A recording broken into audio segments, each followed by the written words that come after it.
Hi, this is Kamera again. We're on day number 181, Psalms chapter 86 through 89.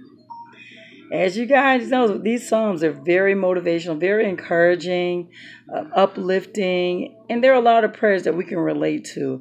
A lot of times the psalmist is crying out to God, saying that God is taking a long time, or they just need God to just come quickly to handle the situation.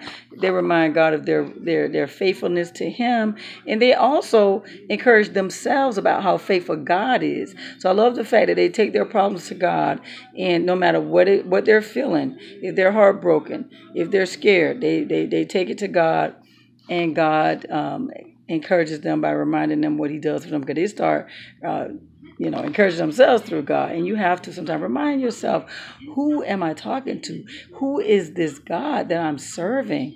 This faithful God, this one who created everything. So in these Psalms here, you'll see where the person cried out. You'll see where they remind themselves of who God is. Yeah. Psalms 86.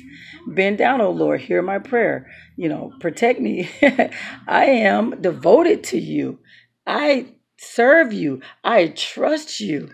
I give myself to you. You are so good. You are so forgiving. You have unfailing love.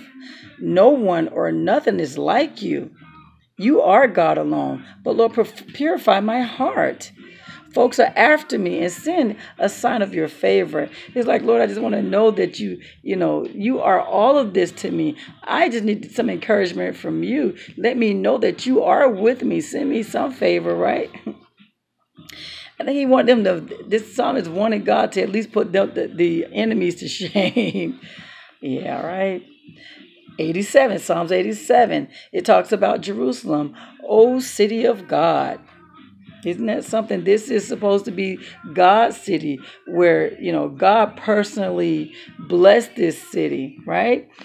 People from all over come there to become citizens. So it talks a little bit about Jerusalem, how it's a blessed city.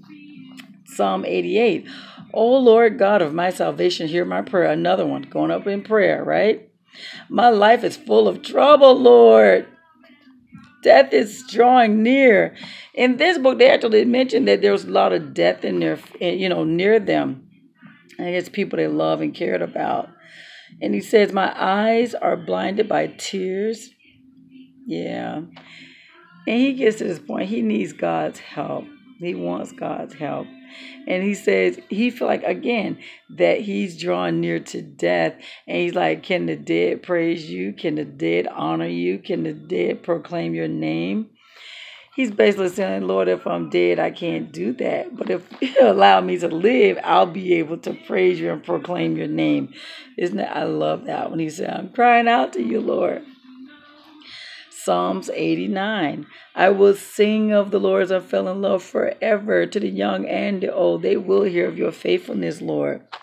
And the Lord has said and told David, in this case, they do mention that the Lord said to David that, I establish my throne to you forever.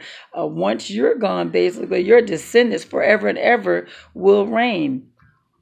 And it also mentions how David is going through something right now, or the king. It doesn't say the king, which king it is. I don't believe it says that David is going through something. Well, actually, it did say that when David's descendants come and they turn their back on God, that God promised that He's going to still allow them to reign. But now this king is going through something, and they're like, but you said that you would be here, but this king is going through something right now.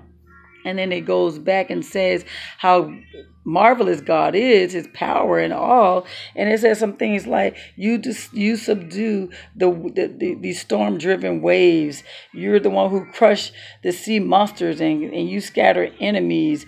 The heaven and earth is yours. Everything is yours. You created everything and everybody in here. Your throne, the foundation of your throne is justice and unfailing love. Happy are those who walk with you. And he says, David says that you are my Father, you are my God, you are the rock of my salvation. So that is a long chapter, but it's so It's so worth it to read it. So worth it. That was Psalms 89. So guys, take the time to read this. Ask God to help you to focus on it. And when you read these Psalms, a lot of time you go into prayer mode, and these Psalms become your prayer and your praises. So yeah, guys, take the time to read them. I'm enjoying them. Psalms, yeah. That's day number 181, Psalms 86 through 89. You have a God-filled blessed day.